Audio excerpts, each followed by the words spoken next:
Station west of the Mississippi, we are Black History. Our annual Black History Month luncheon is fast approaching, and we want to be sure to give you ample time to get your company, organization, church, or group to join us at this year's celebration on the last day of the month, Thursday, February 29th at noon. Last year, we honored iconic local Black media personalities, including Pat Harvey, Jim Hill, Mark Brown, Beverly White, Sandy Banks, and Pat Prescott, and raised $20,000 in scholarships. This year, we're honoring Black Hollywood creatives who have used their artistic genius as climate justice champions.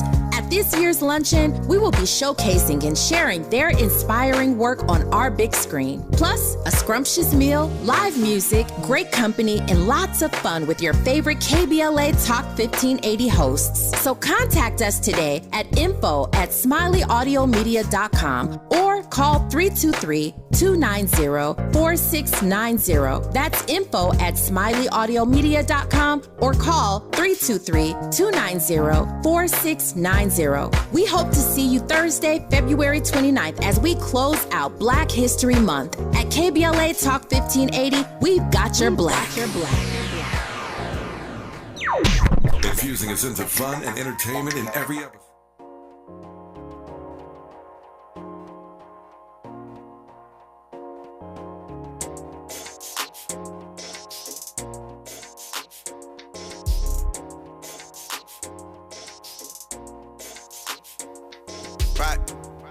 My AI just changed. It just buzzed the front gate. I thank God you came. How many more days could I wait? I made plans with you, and I won't let them fall through. I think I lie for you. I think I die for you. Jodeci cry for you. Do things when you want me to. Like controller. Yeah, like controller. Yeah. Okay, you like it when I get aggressive. Tell you to. Welcome in. You are locked into RSVP with Jill Munroe here on KBLA Talk 1580. I hope that you are settled in, relaxed, and ready to get into the show where we hit all the trending topics across entertainment, sports, lifestyle, and culture. I, of course, am your host, Jill Munroe. It's Tuesday, so I hope that you are having an amazing week thus far and that you are relaxed and ready to get into these trending topics and headlines. Let me give you a little bit of the rundown on what we are going to get into tonight. First up, you heard Drake. You know, we stick with the theme over here. Controller is actually one of my favorite Drake songs. But recently, there's been some debate. And the debate was started by Mos Def, now known as Yasin Bey. I think that's it. He was in an interview, and he said that Drake's music isn't hip-hop, it's pop. So we're going to get into that and a little bit more into what he said and discuss if we agree or if he has a point. We're going to talk about that. We are also going to get into, you know, we've been hearing a lot of things, a lot of plans for ESPN, the worldwide leader. Where will they go? What is Disney going to do? And it looks like ESPN and the NFL could end up being in a bigger partnership than they already are in. We're going to talk about the details of that. We're also going to get into, in the third hour, Daniel Kaluuya, you know, Academy Award-winning actor Daniel Kaluuya, who's been in several blockbuster films. He said that he had to turn down a fashion campaign, and his reasons why might surprise you, but it has to do with the talent that was being set up to be put into the ad with him. And he had some objections to it. So we're going to talk about that and see if you feel that he was on the right path, on the wrong path, overstepping his bounds. We'll get into that later on. That's the third hour. But before we get into all of that, you know that we always start the show with a couple of conversation starters. These are topics and headlines that we don't have time to get into the full conversation, but we want to make you aware.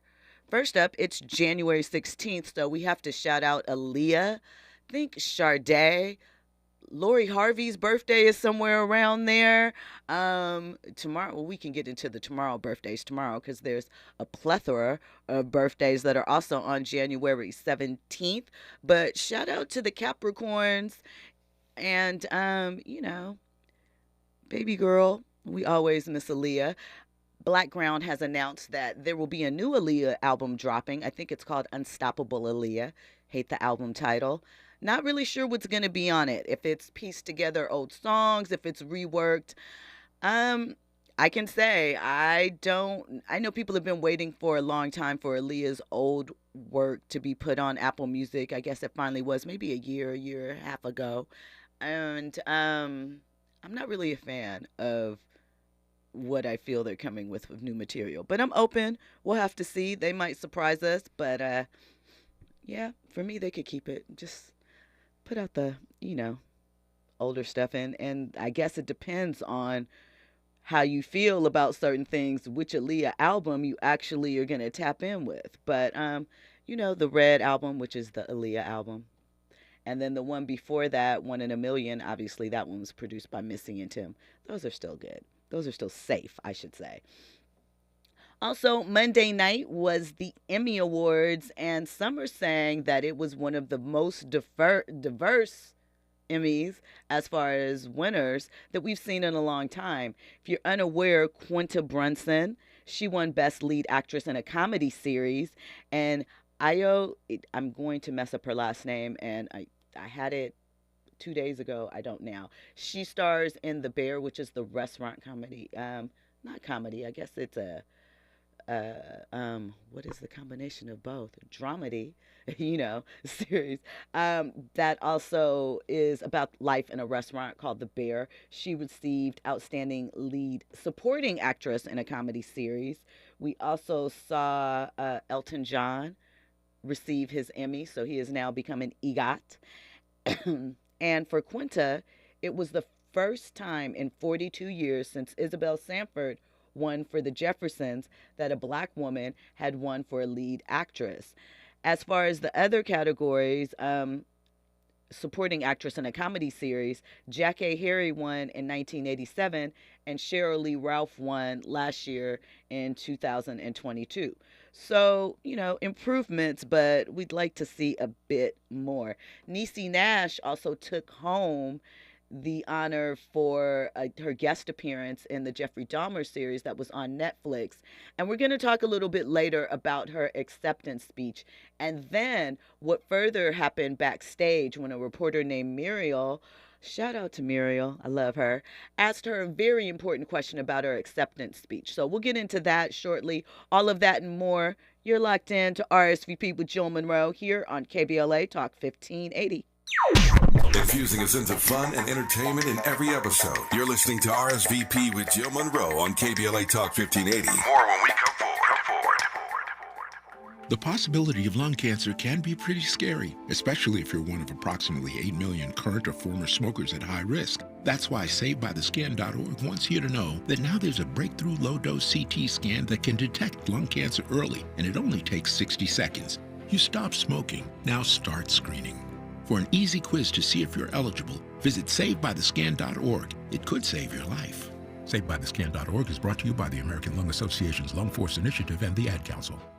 Ew, gotta get rid of this old Backstreet Boys t-shirt. Tell me why. Because it stinks, boys. Tell me why. I've washed it so many times, but the odor won't come out. Tell me why. No, you tell me why I can't get rid of this odor. Have you tried Downy Rinse and Refresh? It doesn't just cover up odors, it helps remove them. Wow, it worked, guys. Yeah. Downy Rinse and Refresh removes more odor in one wash than the leading value detergent in 3 washes. Find it wherever you buy laundry products. Cover California is a free service from the state that's already helped millions of people like you get and pay for health insurance. With financial help to lower the cost of health coverage, you could get a quality health plan for less than $10 a month. Every plan covers preventive care, doctor visits, emergency care, and more. If you have questions, we're here to help every step of the way. Cover California, this way to health insurance. Enroll by January 31st at coveredca.com. KBLA Talk 1580. We've got a lot to talk about.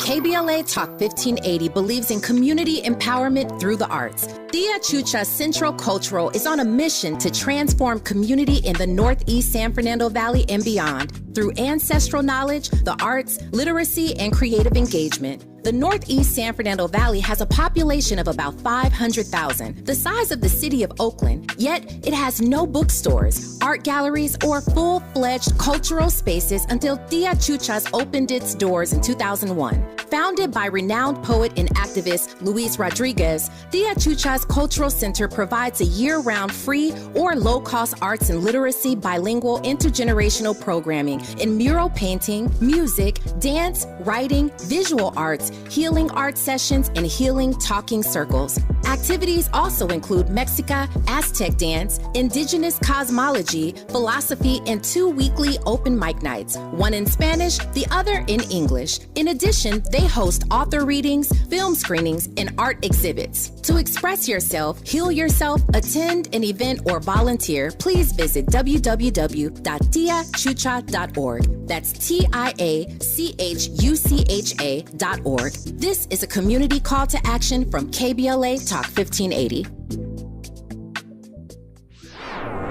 Hey, keeping you informed, entertained, and always ahead of the curve. This is RSVP with Jill Munroe on KBLA Talk 1580. You are locked in to RSVP with Jill Munroe here on KBLA Talk 1580. So we still have a couple of more conversation starters for you because it's Tuesday and why not, of course. So I've been mentioning her quite a bit this season, and I'm going to continue to do so because I hope that she is on your radar and you are supporting. Juju Watkins, she is a guard at USC, freshman guard from the LA area, went to Sierra Canyon, as we know. Over the weekend, they played UCLA, and Juju was balling out. She had 32 points, 10 rebounds, 3 assists, 3 steals, 3 blocks.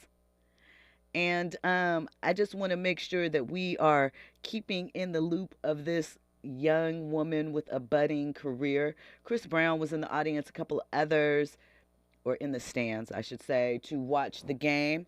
So just keep your eyes on Juju because I love what she is doing, and I want to make sure that she gets the home team support. So that is it on that. So listen, remember we talked about Snoop Dogg a couple of months ago, and he said that he was giving up smoke, and there was debate on whether or not he was really giving up marijuana, or was it just a ploy for something else? Well, most of us pretty much figured out this is going to be something else, right? Maybe, perhaps. And it was for a smokeless fire pit. Well, although the marketing campaign was a huge success and raised their profile, Ad Age actually ranked the collaboration like number 18 on its list of the 40 best ads of 2023. They gained 60,000 followers on social media, and they spent a lot of money. They also, I think, entered in a float or a bid to have a float in the Macy's Thanksgiving Day Parade last year.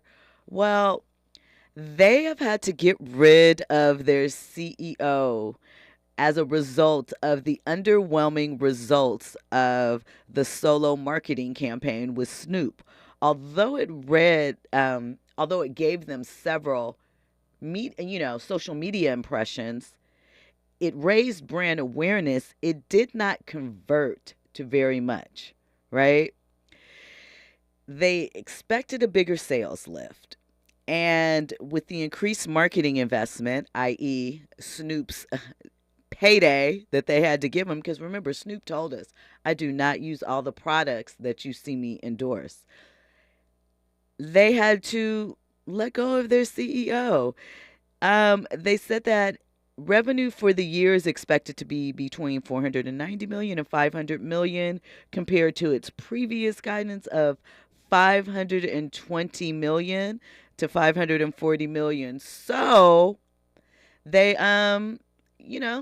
they had to move around because big swing, big miss, big rewards, I guess, or not. And the expectation was for much more, and it didn't work. So they'll be moving along, but Snoop collected those checks. All right. And before we get into, the Drake conversation, because I'm actually curious to hear Andy's commentary on this, but I think we've had this conversation before. I also want to mention Angela Rye. So Angela Rye, she is launching, I think I mentioned a few days ago, a new podcast with Tiffany Cross, and I can't remember who the gentleman is right now. It blanked on me.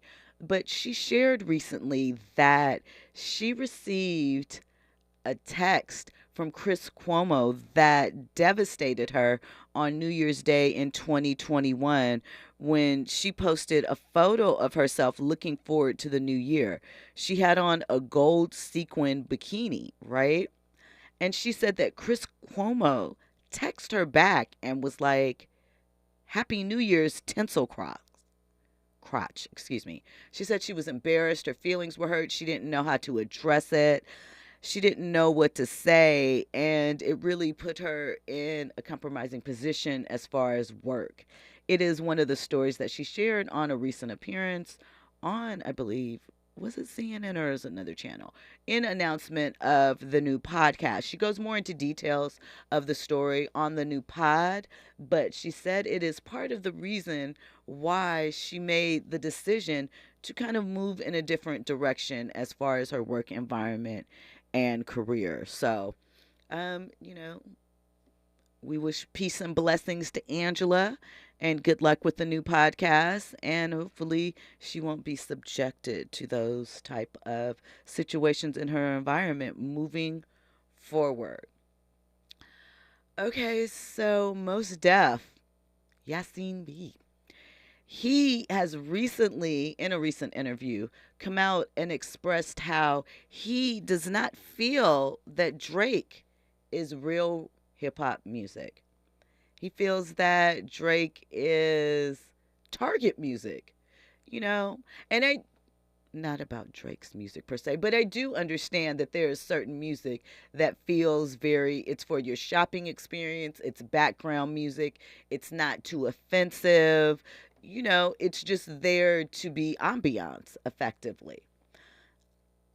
I think what he was looking to say, and even the interviewer alludes to it, is a more commercialized sound, a sound that we know is going to draw in a more diverse audience per se. Not sure, but let's listen to what he had to say about Drake and why he does not accept his music. Like, is Drake hip hop? Why are you doing this to me? Drake is pop to me. In the sense, like, if I was in Target in Houston and I heard a Drake song, it feels like a lot of his music is compatible with shopping. Commercial music. Or it's music, shopping yeah, with an edge in certain instances. Fair. I like Drake's music, but I understand exactly what you're saying. Of course. I mean, I it's get commercial, entertaining, fun, good, formulaic music. It's likable. Likable music, yeah. It's likable. But is it... I'm going to leave you alone. We're going to move on. Woo! So many products. So many SKUs. So many SKUs. Look at all these SKUs. Oh, so many products. So much merchandising. So many barcodes. I love this mall. Look at this place. I mean, look at this place. They have everything. Everything's here. They have everything here. Oh, this is great. This is a new Drake. You hear it? It's great. So listen. Okay. What happens when this thing collapses? What happens when the columns start buckling? Are we not in some early stage of that at this present hour? Are we seeing like the collapse of the empire? Buying and selling, where's the message that I can use? Right. You know, what's in it for your audience apart from like banging the pom-poms? So here's the thing. We've talked about it a couple of times that hip hop is certainly changing to a degree or slowing down as far as its dominance at the top of the charts. And by its very definition, hip hop currently is pop music, if you want to be fair, because it is one of the most popular genres. Now, we get that he was talking about, once again, more middle of the road, mainstream, not stuff, but is it Drake's fault that he has reached a point that his music is commercially viable? Is that necessarily a bad thing? We did just have the conversation about maybe he should take a break, and there is some tracks that seem just not the same or not energy, but isn't what you want your music to reach the masses? I don't know. I do think that one of the things that we have talked about as far as Drake as an artist was, at least in recent years, his ability to reach out to up-and-coming emerging artists and partner with them. You know, some may feel like he was trying to siphon off of a new hot sound, whatever. He still lent his star power to some of the music and artists that were coming up. Things you think about who artists that he worked with early in the game: Kendrick, City Girls, what is McConaughey? There's been a bunch of people that he kind of got with at various times and gave them, some shine off of him. I don't know if I don't necessarily disagree with Yasin, but I don't necessarily agree with him either. I guess I don't necessarily look at it as a bad thing because I think the genre of hip hop, as we've discussed, has split off into various formats anyway. And also, I think that when you think about Gen X rappers, especially of a certain time period and a certain style of rap, their expectations are very much stripped down as to what they consider hip hop or what they considered viable. The irony to me, though, in all of this was that Drake had a line where he said, "If skills sold, truth be told, I'd probably be lyrically Talib Kweli," and amplified it 10 times in comparison to Drake, right? Like, he started off, I feel like, if you really think about it, with Drake as wanting to be, a lyricist, really deep into the art form and the collective. And it just so happened that he caught a wave and it caught on. And I don't even think he tries to necessarily stay with one wave. So I think some of the critique is sour grapes, but I definitely can see where some of it comes from. Andy, you obviously enjoy hip hop to a degree, not quite a bit. So do you think that it was a fair assessment, or do you think it's just like... It's fair. It's fair? And it's not even because of popularity. It's actually the type of music that he does. And you think across the board? Across the board. Like, I mean, we're in a genreless society, so he's pretty much making genreless music. He does hip hop, he does R&B, he does Afro beats, he does it all. So I just look at him as a genreless artist. So, Mos Def is, he's on point with what he has to say. That's pretty interesting. I never thought about him as being genreless. I thought of him as being, he tapped into many different things. Well, but I never thought about it just like putting down all of the walls altogether. But that's an interesting point. Yeah, because you have a lot of these artists nowadays, when they, being interviewed, they don't want to be boxed into a particular thing. And I think that just kind of describes the generation that we're in right now. There is no hip hop per se. There is no R&B per se. It's all intertwined into one. Yeah, it's just kind of music. And then some may take leanings to a particular style or genre, but it's more of maybe a project or a song, kind of back to that. Pretty interesting, I see, as we lay out this course. One thing that I do find interesting with the conversation is that is Drake the pacemaker? Is he the one that they're all trying to catch at this point? You know, we always hear Drake, Cole, and Nas, like, you know, just as far as lyricist or whatever. But as far as a career, when you set out, who's the pace setter? I think Jay only comes out with albums every, 3, 4, 5 years now. So I don't think he counts, not just because he's older, just because I think he does his own thing. And most consider him hip hop. They just may not agree with other things outside of that. So J. Cole is someone that people really consider hip hop. He has bars, but sometimes we question, does his music hit? Can we ride out to his music, right? But I don't know if he's the pace setter. Kendrick's eclectic. We know he has, you know, a lot of different things. But no one would ever dare say that Kendrick's not hip hop. But I feel like you could hear Kendrick in Target. I don't know if that's, you know, and I don't think it would be radical at this point to hear Kendrick in Target. So I don't know. It's an interesting conversation. It's an interesting thing to look at. I think the bottom line, as we've discussed several times over, is hip hop is evolving as a genre. Music is changing overall. And it's just going to look a lot different than it was before.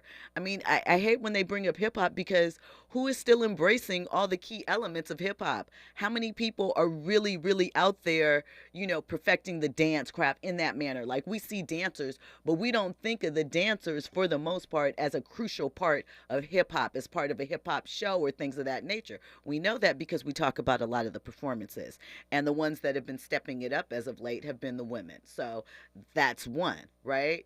Two, is the DJ still as important to the MC as it used to be? Where he's the rapper, I'm the DJ people. You know, we don't have a lot of that. Scott LaRock, I mean, things like that. I don't know. So when people bring up hip hop purist things like that, I feel like they pick and choose where they want to highlight those spots, because, you know, graffiti. Do we think about graffiti as far as it being really hip hop, or is it just set dressing? These are all the things that I kind of look around at. Again, not mad at the perspective, because I understand it, and I don't think that it is an unfair position to take. But I also think, as a hip-hop purist, you leave a lot on the table to kind of move the pieces around and say, well, what is hip-hop in 2024? It's very, very different from when we initially launched it 50 years ago, or what it was looking like even 25 years ago. So we'll have to see. When we come forward, we're going to update you on the drama that is Rick Ross's love life. We're going to get into Niecy Nash and what she had to say at the Emmys, plus more trending topics and headlines. You're locked in to RSVP with Jill Munroe here on KBLA Talk 1580.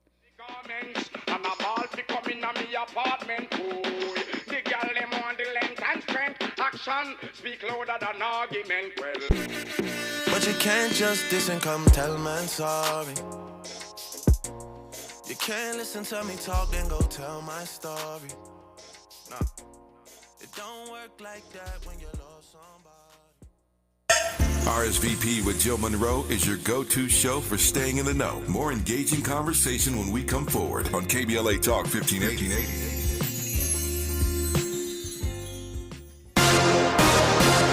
I'm Amber Payton. Here's the latest on the Black Information Network. A meeting to discuss the current state of the migrant crisis in Chicago and Cook County is being postponed because of the extreme cold. Mayor Brandon Johnson, who is black, and the Metropolitan Mayor's Caucus were scheduled to meet at the United Center. The mayor's office says the meeting will be rescheduled as soon as possible. Georgia's Fulton County DA Fonnie Willis has made her first public comments following a lawsuit filed alleging an improper relationship with a special prosecutor. Willis, who is black, made the comments during a MLK Day speech at Atlanta's oldest black church. Willis did not mention the special prosecutor by name, nor confirmed or denied the accusations. She also called out U.S. Representative Marjorie Taylor Greene, saying they have never met each other, yet Greene has allowed her spirit to be filled with hate. Greene filed a criminal misconduct complaint against Willis and her special prosecutor last week. That's the latest. I'm Amber Payton on your home for 24/7 News, the Black Information Network.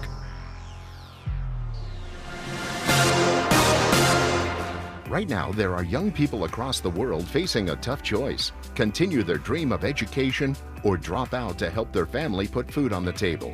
You can help change their future in a single moment. See how far your support can go at unbound.org. Follow the leader. KBLA Talk 1580. Follow the leader. Be sure to follow us on Instagram at KBLA 1580. Follow the leader. Are you ready? The station leading the way with exclusive interviews, Follow the leader. stimulating conversation, and intellectual discourse that empowers, enlightens, and informs. Follow the leader. Follow the leader at KBLA 1580. We've got a lot to talk about. Keep following the leader. Follow the leader. Follow the leader. Follow the leader. Follow the leader. Follow the leader. KBLA Talk 1580. We've got a lot to talk about. KBLA Talk 1580, connecting you with services and solutions. Legal Aid Foundation of Los Angeles is a nonprofit law firm that protects and advances the rights of the most underserved, leveling the playing field and ensuring that everyone can have access to the justice system. Every year, LAFLA provides free, high-quality legal services to more than 100,000 people living in poverty across greater Los Angeles. Their unique combination of neighborhood offices, self-help centers at courthouses, and domestic violence clinics puts Legal Aid Foundation of Los Angeles on the front lines in vulnerable communities and at the forefront of change. LAFLA's expert team of attorneys, paralegals, and support staff works to provide direct representation, offer counsel and advice, provide referrals, and educate the community about their legal rights through workshops and seminars. With locations all over LA, you can access their services or volunteer to help no matter where you live. And if you have an urgent issue, call 213-235-0060. That's 213-235-0060. To get legal help, make a donation, or volunteer, visit LAFLA.org. LAFLA.org. This is a community call to action from KBLA Talk 1580. JP Morgan Chase is building on the investments in California and around the country to help close the racial wealth gap and build a more equitable future. As part of JP Morgan Chase commitment, they are taking action to help improve financial wealth and access to banking in the Black community, helping more people open low-cost checking and savings accounts, hosting community seminars with supporting Black-led institutions by building awareness about financial investments, hiring community managers, and opening community center branches like Crenshaw, Inglewood, in downtown LA. Visit today, jpmorganchase.com/racial equity. Again, jpmorganchase.com/racial equity. Get the tools to help reach your financial goals. Visit today, jpmorganchase.com/racial equity. Again, jpmorganchase.com/racial equity. Substance use disorder and addiction is so isolating. And so, as a Black woman in recovery, hope must be loud. It grows louder when you ask for help and you're vulnerable. It is the thread that lets you know that no matter what happens, you will be okay. When we learn the power of hope, recovery is possible. Find out how at startwithhope.com. Brought to you by the National Council for Mental Wellbeing, Shatterproof, and the Ad Council. Why choose a Sleep Number smart bed? Because no two people sleep the same. Only the Sleep Number smart bed lets you each choose your individual firmness and comfort, your Sleep Number setting. The Climate 360 smart bed is so smart it actively cools or warms up to 13 degrees on either side for your ideal sleep temperature. The Queen Sleep Number C2 smart bed is now only $9.90. Plus, free home delivery when you add any base. Ends Monday. Prices higher in Alaska and Hawaii. To find a store near you, visit sleepnumber.com.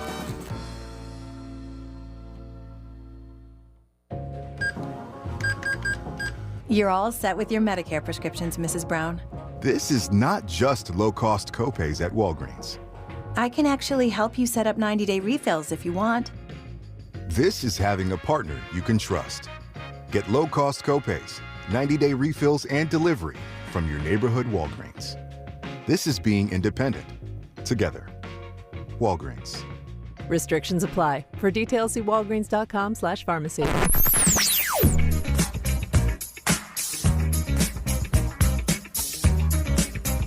This is KBLA Talk 1580. Talk radio. That's music to your ears. We're unapologetically progressive. KBLA Talk 1580. curating the most compelling stories and delivering them straight to your ears. You're listening to RSVP with Jill Munroe on KBLA Talk 1580.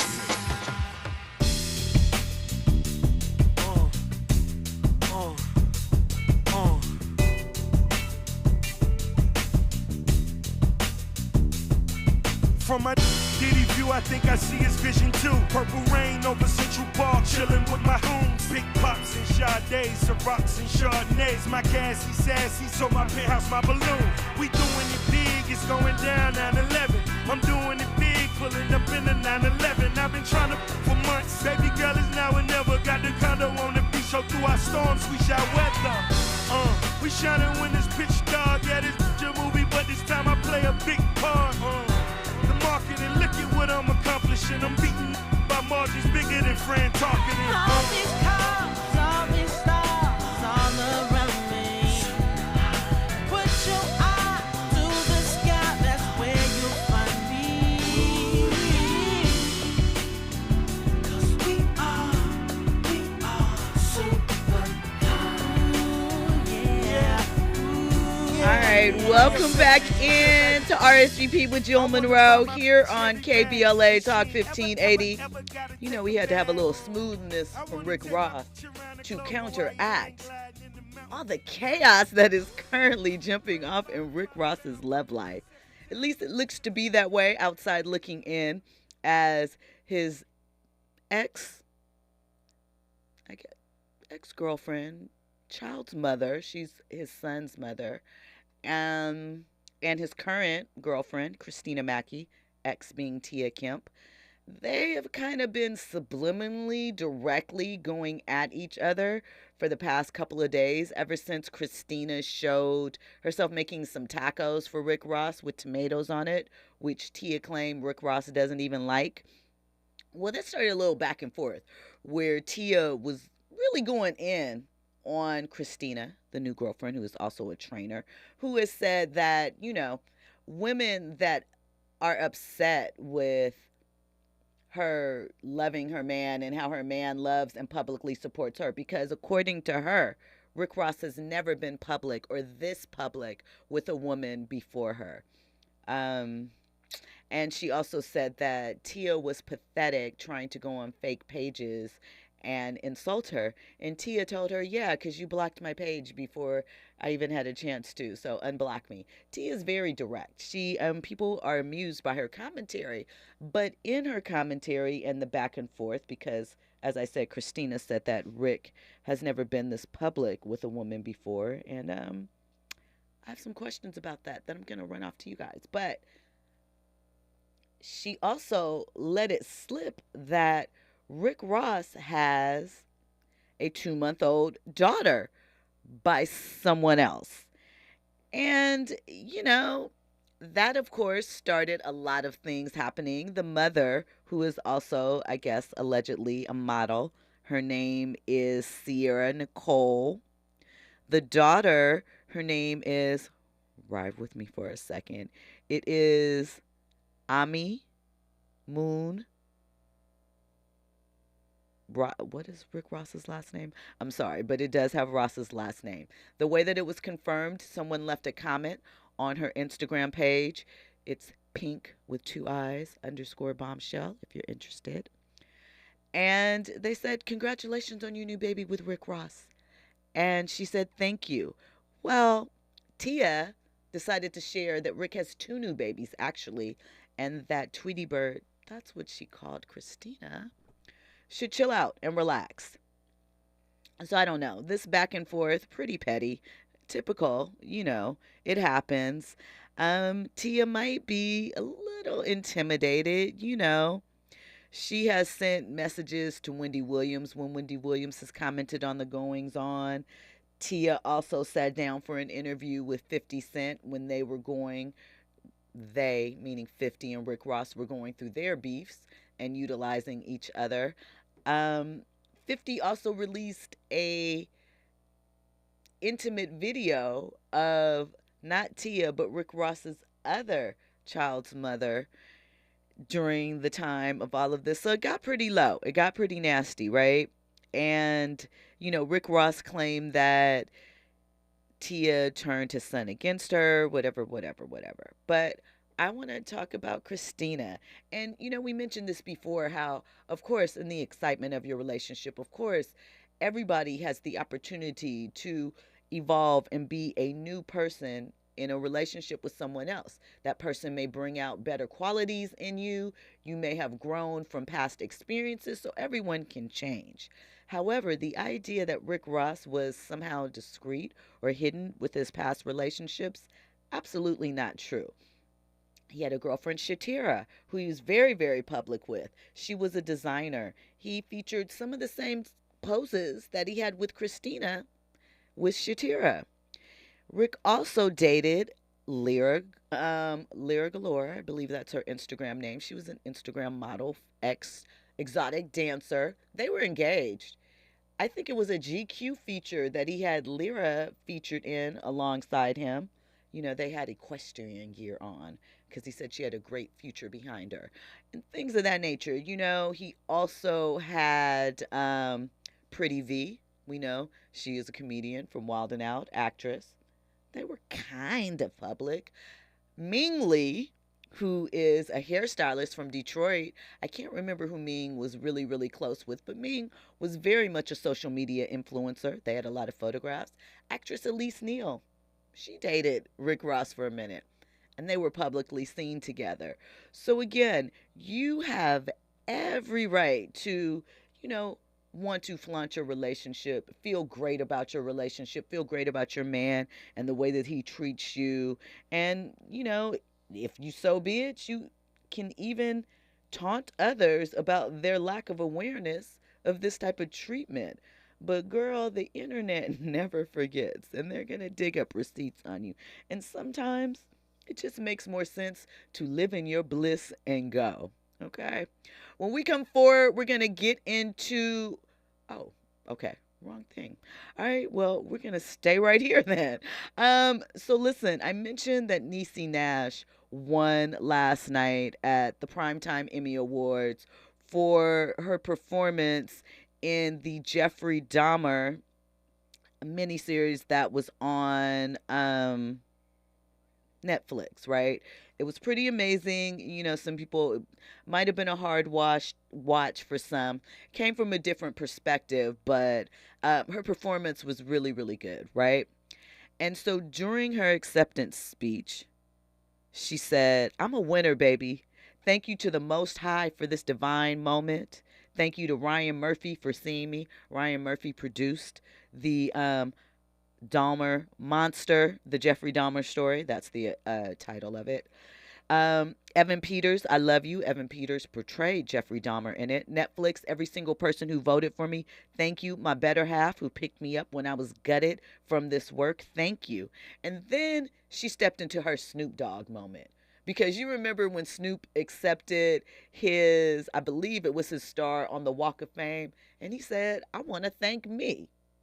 And we all laughed, but that's a real moment. That's a real moment for anyone that has been through something, to make it to the other side when they're fighting for a goal, all the things that are coming up against them that the world may not know about, for persevering. You got to every once in a while give it up for yourself. Pat yourself on the back, because if you're waiting for the world to do it, sometimes you may miss it. And you may be harder on yourself than you would be. When we come forward, we are going to get into the rest of Niecy's speech. And then what we will get into is the follow-up, what happened in the press room afterwards when she was asked why she, as a Black woman, felt that it was important to thank herself and to take a moment and take space to acknowledge herself in that moment, even though she was already being honored. All of that and more on the other side. You're locked into RSVP with Jill Munroe here on KBLA Talk 1580. Trending topics and the hottest happenings. You're listening to RSVP with Jill Munroe on KBLA Talk 1580.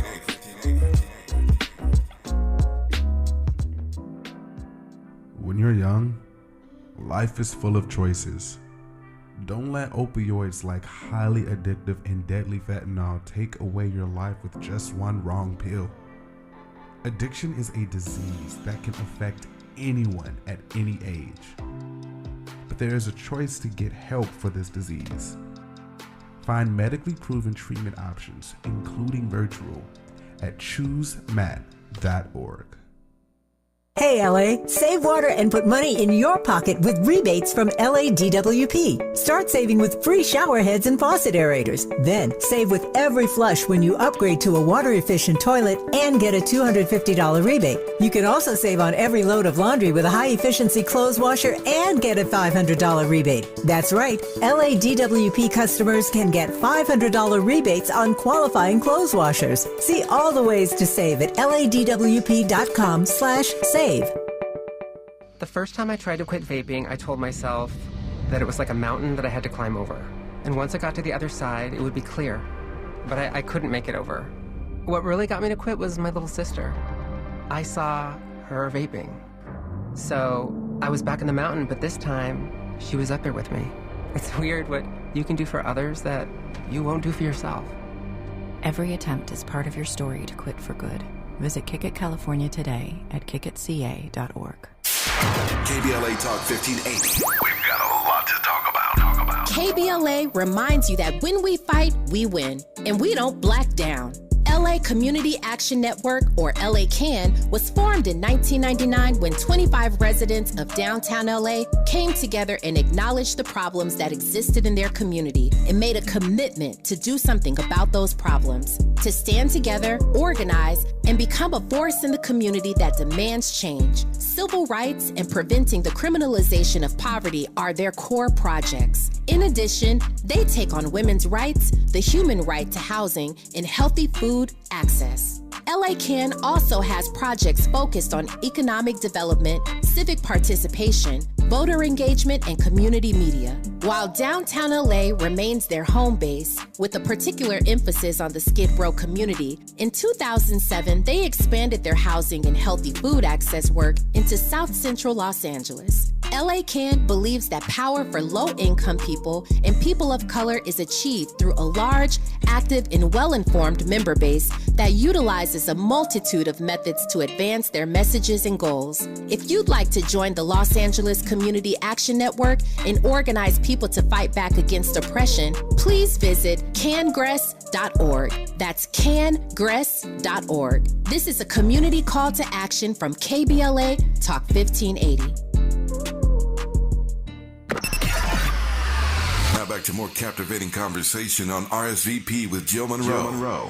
You are locked in to RSVP with Jill Munroe here on KBLA Talk 1580. So we were talking about Niecy Nash and her acceptance speech at the Primetime Emmy Awards Monday night. And where we left off was right in the point of the speech where Niecy thanked herself, right? And that's important. This is what she said. She said, "I want to thank me for believing in me and doing what they said I could not do. I want to say to myself in front of all you beautiful people, go girl with your bad self. You did that.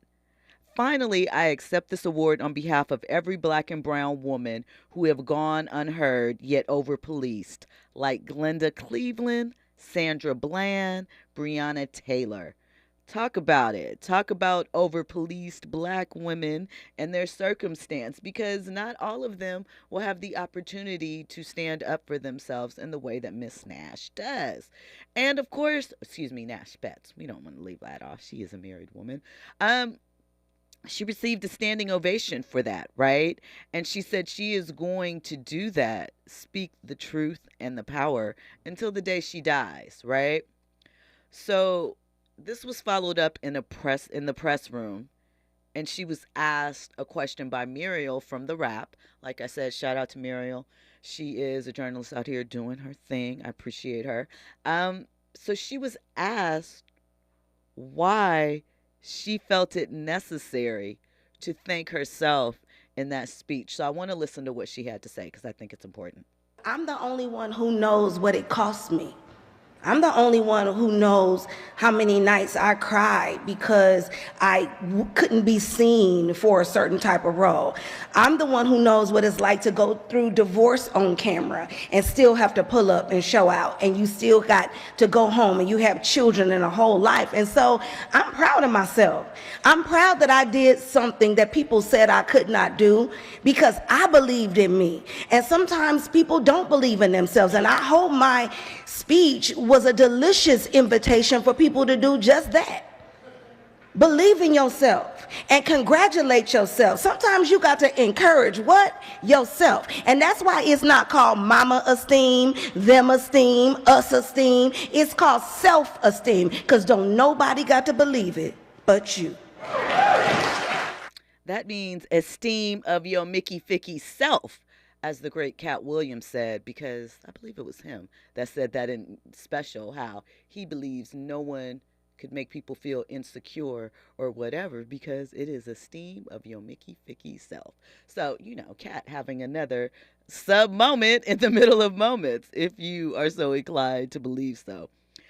Listen, like I said, shout out to Miss Nash, because it is hard, especially we've seen the conversations over and over again as it comes to during the Color Purple press run and the difficulties that those actresses had to face even within something that involves a black woman at the helm. Now, granted, we have talked about that, and we have talked about the expectations of some unfairly of what they expected Oprah to do, but just what it means to be a woman of color in this industry and to have achieved things.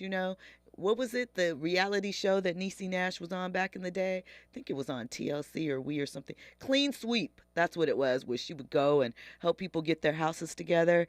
And now look how far she's come. So you just got to believe in yourself and keep pushing, even if it looks like the world may not always ride with you. Okay, listen. We talked about, obviously, or we have talked about, the pending cases. I believe there's still 2 out there against Diddy. We have talked about the fact that he has been removed, his scenes, rather, have been removed from Young Miami's new BET Plus reality show that is coming up. But recently, he, had to get into some other things, right? He had a suit against the parent owners of his Ciroc and De Leon, right? Well, that has been settled. We'll get into the details of that. But before I do, I want to get to the YouTube and some of the comments in the chat, because, the chat is always lit. Shout out to them. Forensic Accountant says, now mentioning Fran Tarkington in your song, that's hip hop. He's talking about Drake. So shout out to that. Urban Spinster says, we're talking about Snoop. I remember all of his, or are we talking about Fran Tarkington? I didn't follow the conversation along, so let me find the part that lets me in. Urban Spencer says Snoop thanked himself first at his Walk of Fame star ceremony. That Emmy audience thought she made that up. I did mention this. Snoop said, I want to thank me. That was powerful. I love that. I mean, listen, if you had Instagram or TikTok during that time period when Snoop did that, that was a trending sound across everything, and it resonated then, and it resonated when Niecy said that. But she definitely had a Snoop and a Cat Williams moment. Shout out to Anouk Carswell in the chat. Hello to you as well. You guys always keep us company and keep us lit. Okay, so back to this Diddy thing. We know he had this lawsuit against Diego, who is the parent company for De Leon and Ciroc, alleging that they were, engaging in unfair marketing practices, not giving his products the same amount of attention and monetary marketing budgets as they were with some of the other liquor brands that are also associated with them. Well, the lawsuit has been settled, And they also own Johnny Walker Whiskey, Tanqueray, a couple of others. So Diddy has withdrawn his suit, right? With prejudice, meaning that he can't go back at a later date and refile the lawsuit.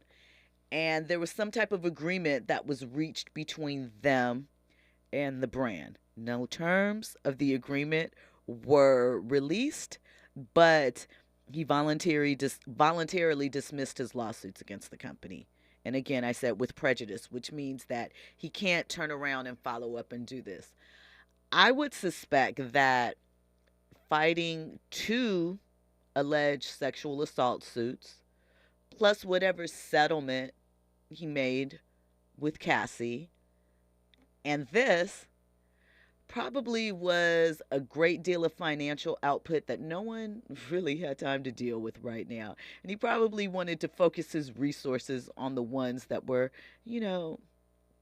more pressing at the time.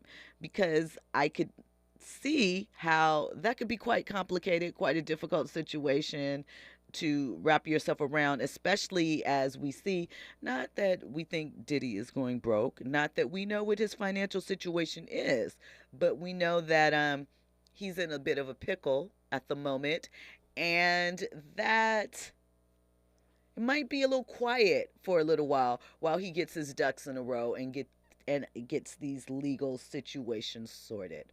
That has nothing to do with his innocence or guilt. Instead, it just means that they have to get them in line in some type of form or fashion. So I would suspect that probably has at least something to do with wanting to move on from this suit rather quickly, as I'm sure, a great deal of discovery, et cetera, would probably, not be the right time for all of that. So we'll have to see what happens, whether he will invest or come out with some other liquor brand, if Ciroc and De Leon will continue their dominance now that he is not involved with them. It's a curious situation to watch. And, of course, here at RSVP, we will be here to keep you abreast of all of those things as they move around. Now, in the 9 o'clock hour, we're going to get a little bit into our sports bag. We're going to get into ESPN. They might be buying into, well, no, the opposite way. The NFL might be buying into ESPN. Do we think that's good for business? We'll also talk about a couple of the changes and situations that have happened over the weekend as far as sports. There's a Browning happening in Boston, something very interesting that I don't think has ever happened before. We'll get into that. Plus, more trending topics and headlines on the other side. You were locked in to RSVP with Jill Munroe here on KBLA Talk 1580, News and Sports on the other side. I like that. I want to buy my everything, so she ain't ever got to take them back. All these cars, all these stars, all around me. Put your eye to the sky, that's where you'll find me. 'Cause we are super